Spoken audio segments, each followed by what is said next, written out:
What's at stake for advisors who aren't prioritizing estate planning? To learn more, I'm joined by Andreas Mazabel, Head of Advisor Sales at Trust & Will. To learn more, Andreas, welcome. Thanks so much for having me. So before we get into all that, I want to start with your recent partnership with LPL. How did that come about and what does it mean to Trust & Will? We're super excited about it. It essentially means that 22,000 financial advisors can leverage our estate planning solution to better serve their clients. It's been years in the making, and one of the biggest things that we've seen is the consistent ask from advisors and their clients on their advisor offering estate planning services. It helps lead to more comprehensive planning, to better serve their clients, to have more touch points for advisors. And the trends that we're really seeing is that very large broker-dealers, very large RAs are seeing this gap in estate planning.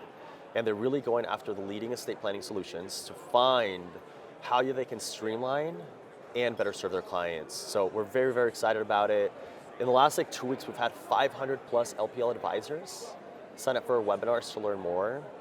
And advisors are just super excited about it. We're thrilled about the partnership. Oh, well, that's incredible traction. But I have to ask then, what's at stake for advisors then that aren't prioritizing estate planning?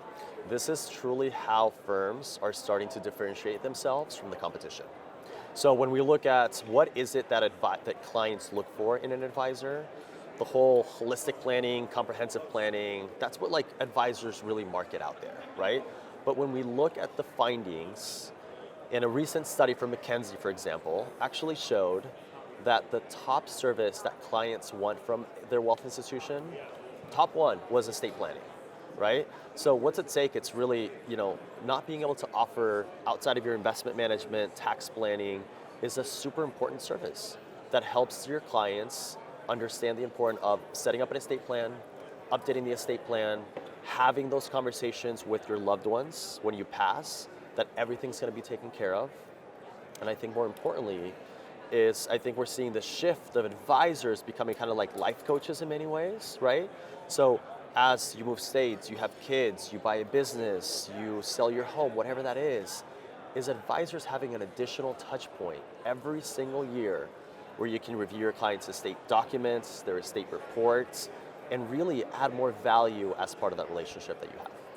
And every year we release the WellStack study, and we actually added a whole component around estate planning because the adoption has just been incredible around the last few years. And so we've been benchmarking it. And like you said, the adoption and the willingness for advisors to want to learn about it has been incredible. And I know that Trust & Will also produces a millennial study around this topic. What stood out to you this year? So this year was actually our first time that we added questions specifically for financial advisors. And here's some things that we found super helpful. One, more than 58% of respondents, more than half of respondents, actually said that they want to find a financial advisor that helps with estate planning. And we asked ourselves more internal questions what does that mean, right? And a lot of that it's provide education, provide resources, and hold your clients accountable in being able to go through the process and set up your estate plan, make updates to it as life changes. Two, about a quarter of respondents actually mentioned that for their 2024 or 2025 goals, hiring a financial advisor is part of their goals. So for advisors, they're looking for you, right? So when you really look at the way you're marketing your services, who you're serving, young folks are looking for a financial advisor. And then the last one, Gen Z, this was actually surprising to me personally, but about half of Gen Zs actually said that they want to work with a financial advisor or with their parents' financial advisor.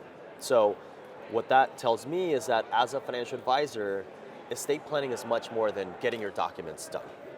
It's how do you go deeper into who are your kids, who are your beneficiaries, who are your executors.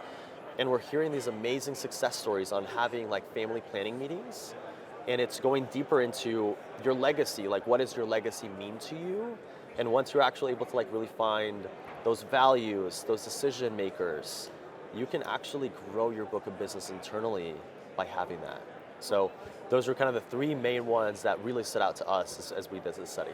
Well, those are great stats, and it just proves the point that it makes the relationship with the client so much stickier when you can engage generations, because like you said, estate planning is all about legacy, so why wouldn't you want to have that taken care of and wrapped up and not have to worry about it and create that deeper, holistic relationship with your client? So One more question for you though. Looking out ahead for the rest of the year and the roadmap for Trust and Will, what can the industry expect? Continuing to invest in the advisor experience. So in the last quarter, we released estate reports, estate summaries, and they're really all about better giving advisors more visibility to uncover opportunities to make estate planning part of your annual meetings with your clients. So really going deeper into that experience, obviously with our partnership with LPL, we have many other large enterprises in the pipeline that we're working with. So really going out and continuing to invest in that advisor experience, giving advisors more opportunities, more touch points to really, at the end of the day, better serve their clients and provide more peace of mind. Well, congratulations on your continued growth and success, Andreas. Always a pleasure to speak with you. Thanks, Shannon. It was great chatting with you. For wealthmanagement.com, I'm Shannon Rosic.